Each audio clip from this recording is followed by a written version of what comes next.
Paulo de Tarso, autossuperação e idealismo.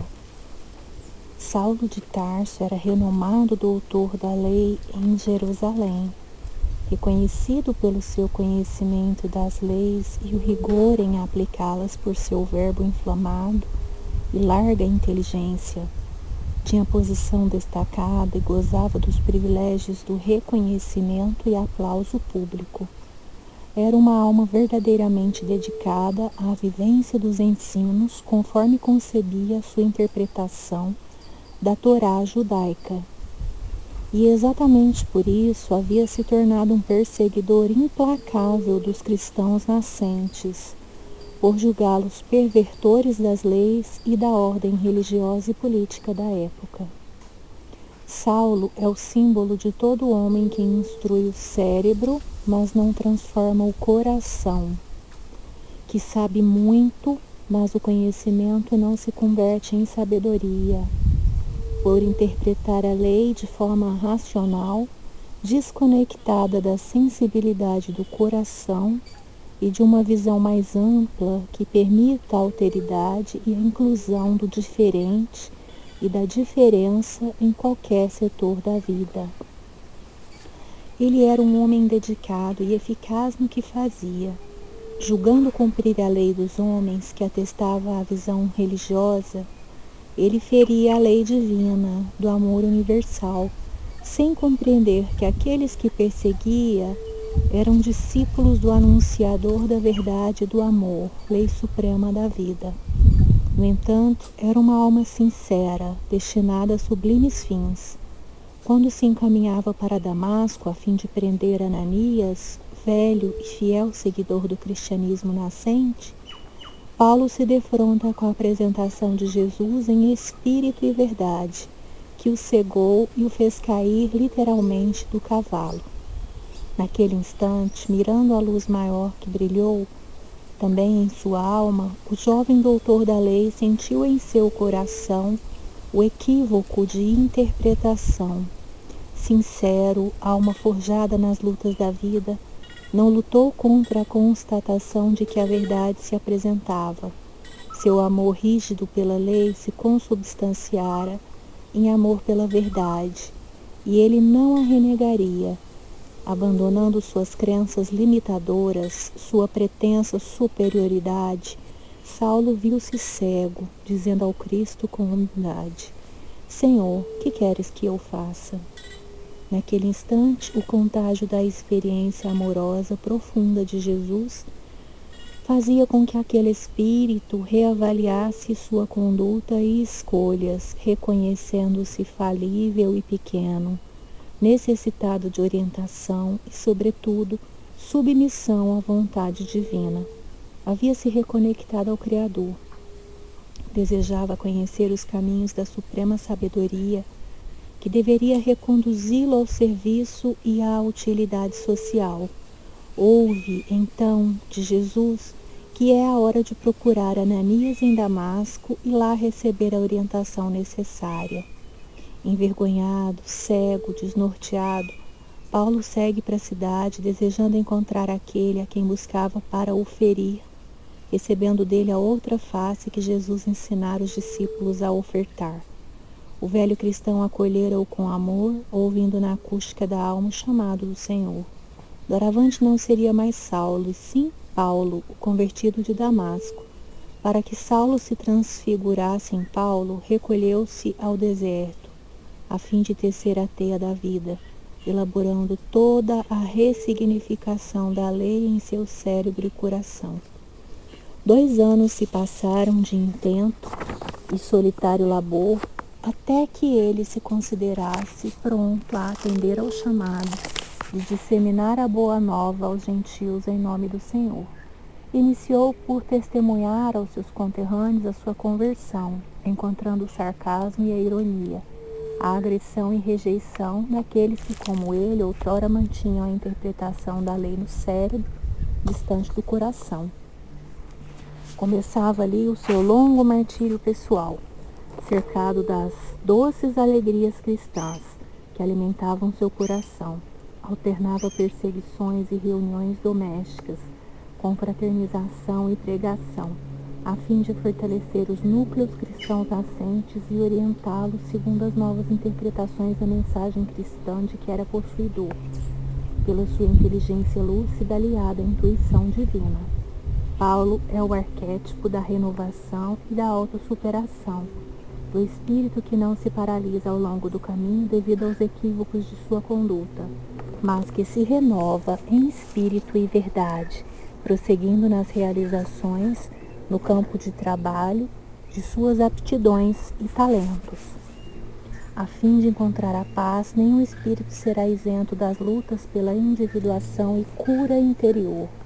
Chega sempre um instante na jornada evolutiva que a vida convida o ser à expansão da consciência, à renúncia e à construção dos ideais superiores em sintonia com a lei divina. É o momento em que a vida coloca estacas sinalizadoras para que a planta desviada do caminho não tombe ante o peso de si mesma, mas prossiga na jornada em direção ao seu destino, alimentando-se de vida e produzindo também a vida por sua vez.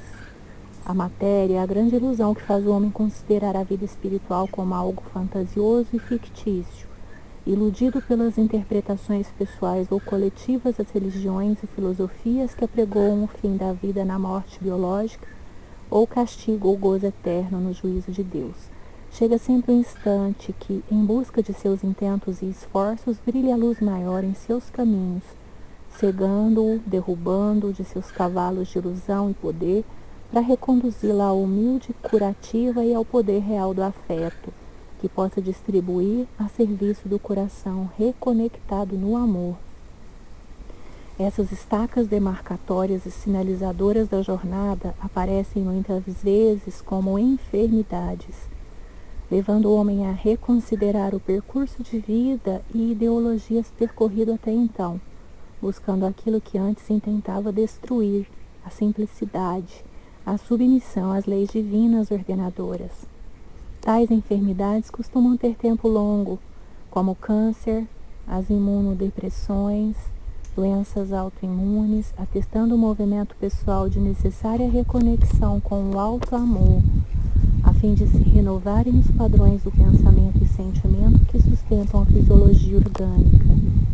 Outras vezes, a experiência amorosa proveniente de diferentes fontes é estímulo suficiente, encontrando a alma sensibilizada pelas dores morais da jornada, os infortúnios de seu livre-arbítrio, permitindo a renovação interior. Como Saulo, os enfermos da alma tocados pelos eventos transformadores da vida passam por um tempo de casulo, entre as ilusões da caminhada que se assemelham ao rastejar da lagarta sob o solo, e as vivências luminosas do autoencontro em Deus, que se assemelha ao voo da borboleta, há a experiência mais ou menos longa do casulo. Este representa o espaço de tempo ou a intensidade afetiva necessária para que o homem velho morra e nasça um homem novo, em novas bases de vivência intelectual e afetiva. O espírito não se renova da noite para o dia. Para vencer padrões de pensamentos e sentimentos fortemente estruturados no ego, há que se percorrerem muitas vezes os caminhos de acesso ao self, o ser divino, repetindo decisões e aprofundando percepções de si mesmo e da vida, para consolidar novos hábitos e atitudes que expressem os ideais novos abraçados. Os cristãos, ou os modernos estudiosos das verdades espirituais da vida, não são indivíduos transformados e angelizados, mas almas cansadas do mal e do sofrimento, com muita saudade do amor de Jesus e de suas doces vibrações espirituais. Caracterizam-se pela vontade firme em aprender os ensinamentos que os renovem e dedicar-se às causas superiores da vida, porque se sentem trabalhadores da última hora ao ofertar à vida o tempo e a energia desperdiçados em tantos séculos de afastamento do bem. O compromisso atual é com a definição definitiva pelo bem como caminho, verdade e vida. Assim como Saulo, aqueles que se renovam na intimidade mais profunda passam por um tempo de inquietude e insegurança íntima, pois destruíram a casa antiga em que habitavam e não construíram ainda o novo local de repouso do corpo e da alma. Encontram-se em meio aos destroços, reconhecendo memórias, sentimentos, vivências e interesses, reconstruindo o espaço vital que os abrigará e onde se alimentarão de si mesmos na batalha da vida. É o casulo do espírito, fase de adaptação em que o ser tece a teia da vida, assim como Saulo teceu a sua, utilizando agora novas linhas baseadas no sabor que oferta o saber cristão. É o tempo de instrumentalizar-se para a autossuperação e o testemunho necessários à vida renovada e o reencontro com a paz. Nessa fase, a vida requisita do ser o auto-amor como fonte de vida, norteador da busca pelo melhor, na constatação de que todo ser humano é digno e merecedor de felicidade e plenitude, independentemente de suas escolhas.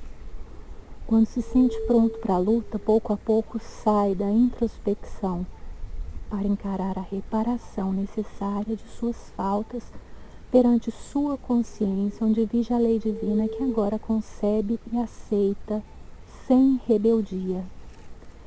É o instante do testemunho em que é chamado a viver no mundo sem ser do mundo, a agir na matéria sem se iludir por ela, a conviver com os homens sem lhes seguir os impulsos primitivos.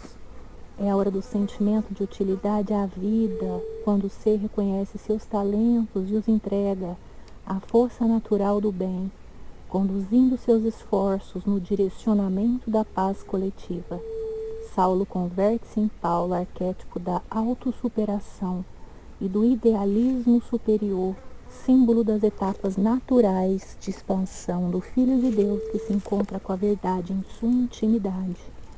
Não a verdade dos homens que limita e os faz crer eleitos ou preferidos, mas a verdade do Pai que a todos faz bem-aventurados em sintonia com o belo e o bem.